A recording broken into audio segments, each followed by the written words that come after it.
දෙවියන් වහන්සේගේ ආශිර්වාදය ඔබ සමග වේවා. අද 2026 අගෝස්තු මාස 12 වන බදාදා දිනයයි. දවසේ වචනය. දෙවියන් වහන්සේ ඔබව අත් නොහරින සේක.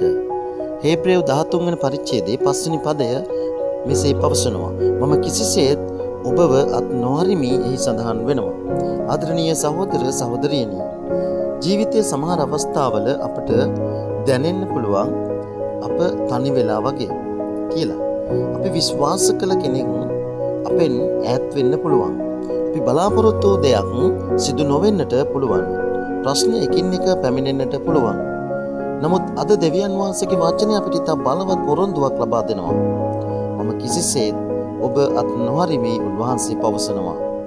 මිනිසුන් අපව අත්හැරියත් දෙවියන් වහන්සේ අපව අත්හරින්නේ නැති බව උන්වහන්සේගේ වචනය පවසනවා. අපගේ තත්වය වෙනස් වුණත් උන්වහන්සේ වෙනස් වන්නේ නැහැ. ද්විතීය කතාව 31 වෙනි පරිච්ඡේදයේ 8 වෙනි පදයේ මෙසේ සඳහන් වෙනවා. ස්වාමින් වහන්සේම ඔබට පෙරටුව යන්නසේක.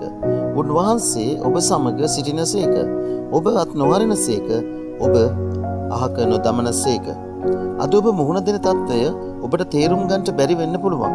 නමුත් දෙවියන් වහන්සේට එය හොඳින්ම වැටහි. ඔබට ඉදිරියට යන්න ශක්තිය නැති වුණත් උන්වහන්සේ ඔබව ශක්තිමත් කරනු ලබනවා. ඔබට මාර්ගයක් නොපෙනුනත් උන්වහන්සේට මාර්ගයක් තිබෙනවා.